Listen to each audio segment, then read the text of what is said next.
Hello विद्यार्थी मित्रों, तो केम छो मजा में। तो आदर्श क्लासेस में तमारू स्वागत है। तो आज आपणे धोरण 10 विषय गणित चैप्टर नंबर 1 वास्तविक संख्याओं की बात करवाना छीए, जेनो आज लेक्चर नंबर 2 है।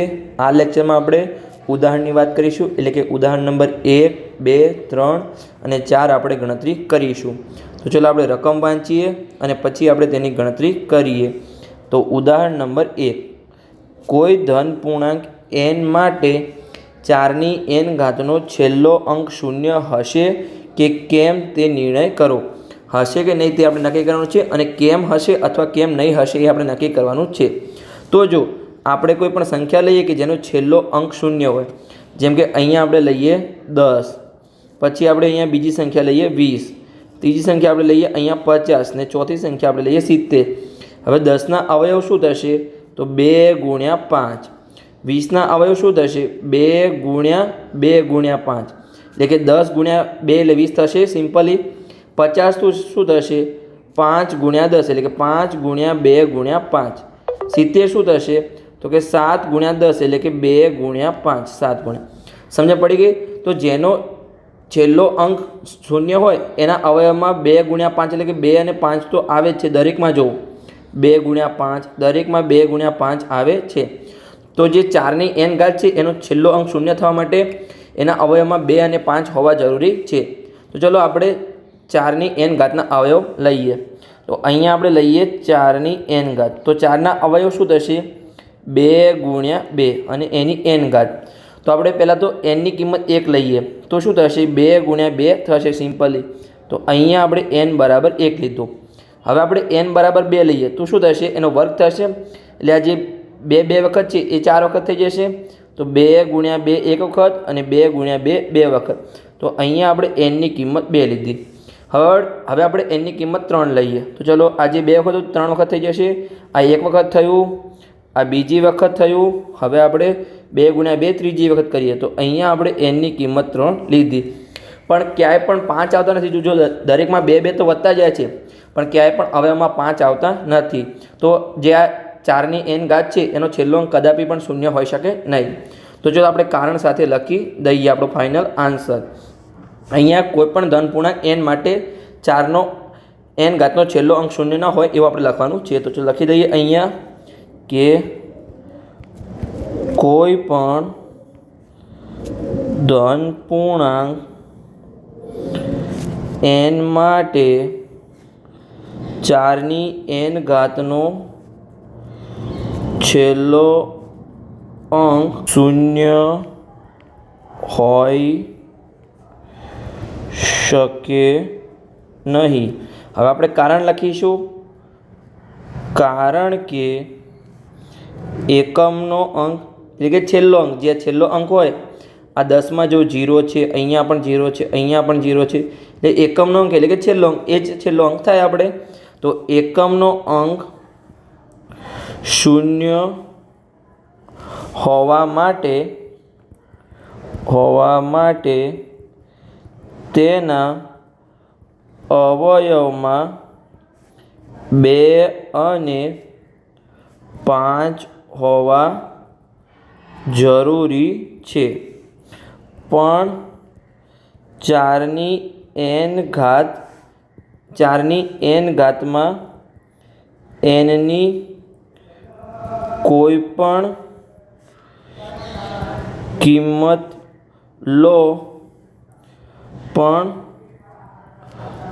અવયવમાં 5 આવતા નથી। તો સિમ્પલી આપણે કારણ સાથે લખી દીધું છે। તમે n ની 10 ઘાત લો, 50 ઘાત લો, 100 ઘાત લો, અહીંયા 2 રિપીટ થશે પણ ક્યાંય પણ 5 આવશે નહીં। અને જો છેલ્લો અંક 0 લાવવો હોય, આપણે શૂન્ય લાવવો હોય તો 5 તો હોવા એટલે 2 અને 5 બંને હોવા જોઈએ। અહીંયા 2 તો છે પણ ક્યાંય 5 નથી એટલે છેલ્લો અંક શૂન્ય હશે નહીં 4 ની n ઘાત માટે। આવો જે એક દાખલો આપણે સ્વાધ્યાયમાં છે, સ્વાધ્યાય 1.1નો છઠ્ઠો દાખલો, એ તમારે જાતે ગણવાનો છે। તો ચલો હવે આપણે ઉદાહરણ નંબર 2 ગણાવીએ। તો એની આપણે રકમ વાંચીએ અને પછી આપણે ઉકેલ મેળવીએ। તો ઉદાહરણ 2, અવિભાજ્ય અવયવીકરણ પદ્ધતિથી 6 અને 20નો ગુસાઅ અને લસાઅ શોધો। તો આપણે પહેલાં તો 6 અને 20ના અવયવ પાડીશું. તો ચલો અવયવ પાડીએ. તો અહીંયા આપણી સંખ્યા છે 6. 6ને આપણે 2 વડે ભાગીશું તો 3 આવશે અને 3 પોતે જ અવિભાજ્ય સંખ્યા છે, તો 3 એકા 3. તમારે જો સમજણ ના પડે તો સાઈડમાં અવિભાજ્ય સંખ્યા લખી દેવાની છે. અહીંયા 2 3 5 7 11 13 17 19 એવી રીતે તમારે 23 અવિભાજ્ય સંખ્યા લખી દેવાની છે. તો અહીંયા 6ના અવયવ શું થઈ ગયા? 2 ગુણ્યા 3. આ આપણને અવયવ મળ્યા. તો લખી દઈએ અહીંયા 2 ગુણ્યા 3. હવે આપણે 20ના અવયવ લઈએ. તો 20ને 2 વડે ભાગીશું તો 10 આવશે. 10ને 2 વડે ભાગીશું તો 5 આવશે. 5 પોતે જ અવિભાજ્ય સંખ્યા છે, તો 5 એકા 5. તો આપણને 20ના અવયવ શું મળ્યા? 2 ગુણ્યા 2 ગુણ્યા 5. તો 2નો વર્ગ થશે, કેમ કે 2 વખત છે, તો 2નો વર્ગ ગુણ્યા 5. બંનેના આપણને અવયવ મળી ગયા, અવિભાજ્ય અવયવ. તો આપણે ગુસાઅ અને લસાઅ શોધી લઈએ. તો ચાલો શોધીએ ગુસાઅ. તો ગુસાઅમાં શું આવે? જે બંનેમાં કોમન હોય. તો બંનેમાં કોમન શું છે? જો આમાં પણ 2 છે અને આમાં પણ 2 છે, તો અહીંયા ગુસાઅમાં 2 આવશે. જો આમાં 3 છે પણ અહીંયા 5 છે, 3 નથી. અહીંયા 5 છે પણ અહીંયા પણ આ સાઈડ 5 નથી. એટલે બંનેમાં માત્ર 2 જ કોમન છે. પણ ગુસાઅમાં શું નાની ઘાત આવે? તો અહીંયા 1 ઘાત છે, તો ગુસાઅમાં 1 ઘાત આવશે. તો આપણને ગુસાઅ મળ્યો અહીંયા 2. હવે આપણે શોધીએ લસાઅ. તો લસાઅમાં શું આવે? બધા જ અવયવ આવશે અને મોટી ઘાત આવશે. તો 2 પણ આવશે, 3 પણ આવશે અને 5 પણ આવશે. તો ચાલો લખી દઈએ 2 ગુણ્યા 3 ગુણ્યા 5. પણ મોટી ઘાત આવશે. તો અહીંયા જો 2ની 1 ઘાત છે, અહીંયા 2 ઘાત છે, તો 2ની 2 ઘાત આવશે. તો 3ની તો 1 જ છે અને 5ની પણ 1 ઘાત છે, તો એમાં તો કંઈ પણ આવશે નહીં, 1 ઘાત જ આવશે. તો અહીંયા 2નો વર્ગ 4 થશે.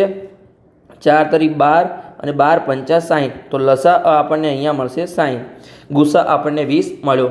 હવે આપણે ચકાસણી કરીએ કે આપણો જવાબ સાચો છે કે ખોટો છે. તો ચલો અહીંયા આપણે સાઈડમાં ચકાસણી કરીએ. ચકાસણી કેવી રીતે કરીશું? તો આગળના લેક્ચરમાં મેં છેલ્લે તમને એક સૂત્ર લખાવ્યું હતું કે જે ગુસાઅ અને લસાઅનો ગુણાકાર છે એ બે સંખ્યાના ગુણાકાર જેટલો હોય. તો અહીંયા આપણને ગુસાઅ કેટલો મળ્યો? 2 મળ્યો. લસાઅ આપણને 60 મળ્યો. તો આનો ગુણાકાર કેટલો થશે? 120. આપણે બે સંખ્યા કઈ છે? જો અહીંયા 6 અને 20. તો એનો ગુણાકાર કરીએ 6 ગુણ્યા 20. તો એનો ગુણાકાર પણ આપણને 120 મળ્યા. તો બંને બરાબર મળ્યું. તો આપણો જે જવાબ મળ્યો છે આપણો સાચો જવાબ મળ્યો છે. સમજણ પડી ગઈ? તો અહીંયા આપણો પ્રશ્ન નંબર એટલે કે ઉદાહરણ નંબર 2 પણ પૂર્ણ થઈ ગયો. હવે આપણે ઉદાહરણ નંબર 3 ગણીએ. તો ચાલો આપણે રકમ વાંચીએ અને પછી આપણે તેનો ઉકેલ મેળવીએ. ઉદાહરણ નંબર 3. 96 અને 404નો ગુસાઅ અવિભાજ્ય અવયવીકરણની રીતથી મેળવો અને તે પરથી તેનો લસા મેળવો. તો ચલો આપણે બંનેના પહેલાં અવયવ પાડીએ 96 અને 404ના. તો 96ને આપણે 2 વડે ભાગીશું તો શું મળશે? આપણને 48 મળશે. 48ને આપણે 2 વડે ભાગીશું તો આપણને શું મળશે? અહીંયા 24 મળશે. 24ને 2 વડે ભાગીશું તો શું મળશે? અહીંયા આપણને 12 મળશે. 12ને 2 વડે ભાગીશું તો શું મળશે? અહીંયા 6 મળશે. 6ને આપણે 2 વડે ભાગીશું તો શું મળશે? અહીંયા 3 મળશે. અને 3 પોતે જ અવિભાજ્ય સંખ્યા છે. તો સિમ્પલી 3 એકા 3 થઈ જશે. 3 એકા 3. તો અહીંયા આપણને 96ના અવયવ શું મળ્યા? કેટલી વાર? અહીંયા 2 છે. જો 1 2 3 4 5. 5 વાર 2 છે અને ગુણ્યા પછી 3. તો અહીંયા 1 2 3 4 5 અને 1 વખત 3 છે. તો 2ની 5 ઘાત ગુણ્યા 3 આપણને 96ના અવયવ મળ્યા. અહીંયા આપણે આ રફ વર્કને રિમૂવ કરી લઈએ. હવે આપણે કોના અવયવ લેવાના છે? 404ના અવયવ લેવાના છે. ચલો અહીંયા આપણે 404ના અવયવ લઈએ. તો 404ને સૌપ્રથમ તો આપણે 2 વડે ભાગીશું તો કેટલા મળશે? આપણને 202 મળશે. 202ને આપણે ફરીથી 2 વડે ભાગીશું તો આપણને કેટલા મળશે? 101 મળશે. હવે 101ને 2 વડે ભાગી શકાશે નહીં, કેમ કે અહીંયા જે છેલ્લો અંક છે એ એકી સંખ્યા છે. 3 વડે ભાગીશું તો પણ ભગાશે નહીં.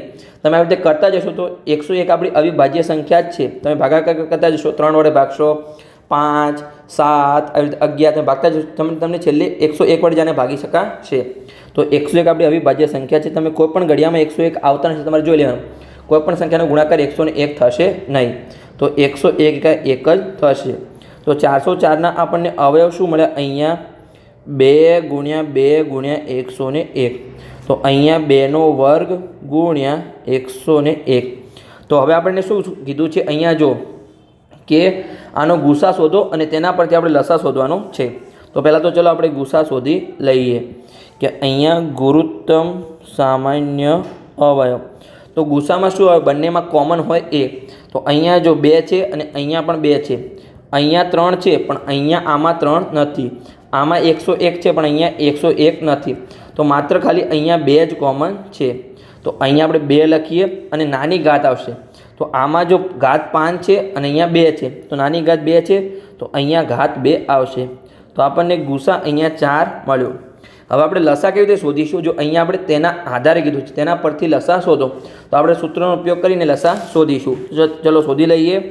આપણું સૂત્ર શું છે અહીંયા? કે ગુસા કઈ બે સંખ્યા છે? અહીંયા આપણી સંખ્યા છે 96 અને 404. તો ગુસા 96 404 અને લસા જે આપણી બે સંખ્યા છે એનો લસા 96 અને 404 અને બે સંખ્યાનો ગુણાકાર, એટલે આપણી બે સંખ્યા કઈ છે? 96 અને 404. તો જો આપણને ગુસા અહીંયા કેટલો મળ્યો? 4 મળ્યો. તો આપણે અહીંયા પહેલાં તો આ ગુસાને નીચે લઈ જઈએ અને પછી આપણે કિંમત મૂકીશું. તો લસા બરાબર લસા 96 404 બરાબર 96 ગુણ્યા 404 ભાગ્યા ગુસા 96 404. તો હવે આપણે કિંમત મૂકી દઈએ.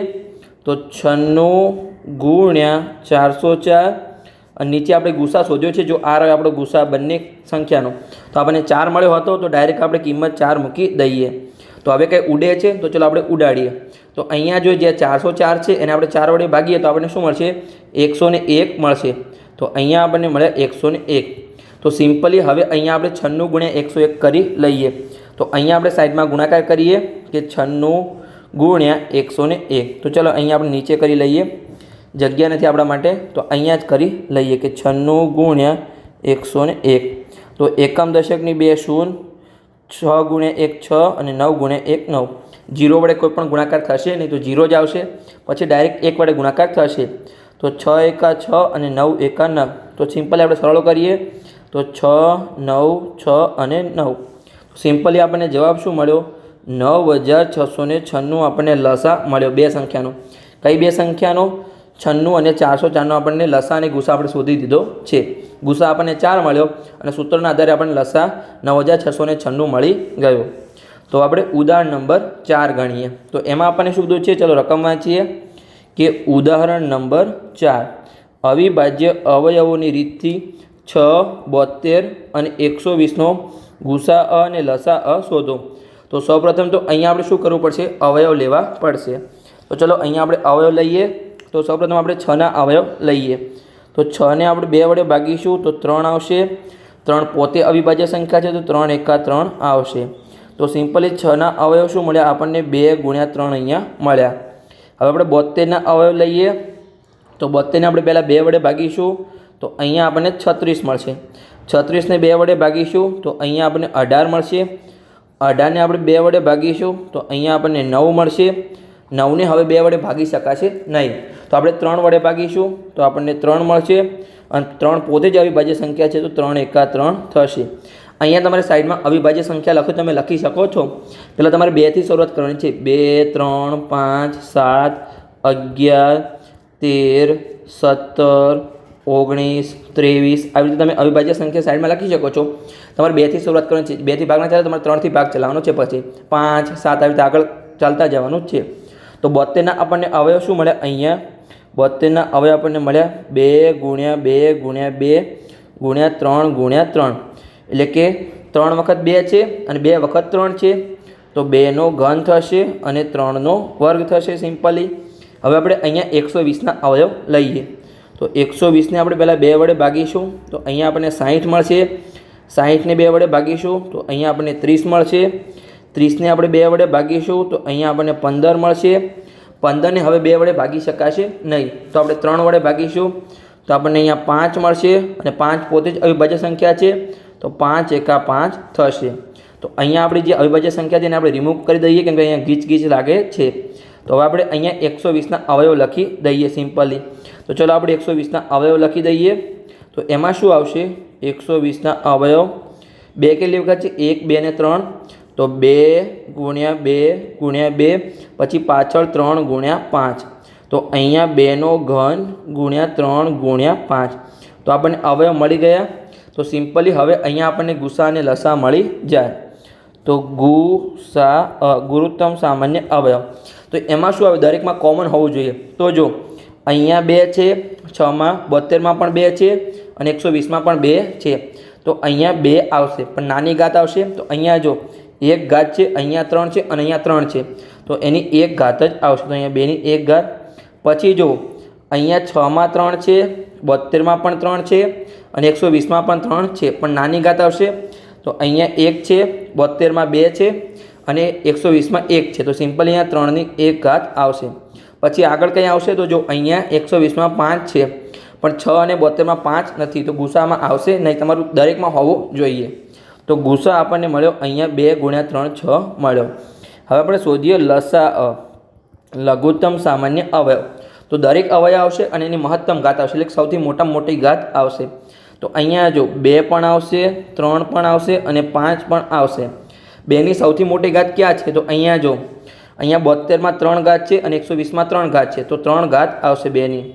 3ની મહત્તમ ઘાત ક્યાં છે? તો જો અહીંયા 72માં 2 ઘાત છે, તો અહીંયા 2 ઘાત આવશે. અને 5ની તો સિમ્પલ 120માં 1 જ ઘાત છે, તો 5ની 1 ઘાત આવશે. તો 2ની 3 ઘાત એટલે શું થાય? 2 ગુણ્યા 2 ગુણ્યા 2 એટલે કે 2 દુ 4, 4 દુ 8 થશે. 3ની 2 ઘાત એટલે 3 ગુણ્યા 3 એટલે કે 9 થશે અને સિમ્પલી ગુણાકાર 5. તો 8 9 72 થશે અને 72 ગુણ્યા 5. તો 72 ગુણ્યા 5 કેટલા થશે? ગુણાકાર કરો તો સિમ્પલી 2 પંચા 10 એટલે કે 0, પછી વધી 1, 7 પંચા 35 1 36 એટલે કે 360 આપણને લસા મળ્યો. તો સિમ્પલી અહીંયા આપણા 4 ઉદાહરણ પૂર્ણ થઈ ગયા છે. તો આગળ હવે આપણે સ્વાધ્યાયના દાખલાની શરૂઆત કરીશું, સ્વાધ્યાય 1.1. તો લેક્ચર સારો લાગ્યો હોય તો ચેનલને સબસ્ક્રાઈબ કરી શકો છો અને તમારા મિત્રો સાથે વિડીયોને શેર પણ કરી શકો છો.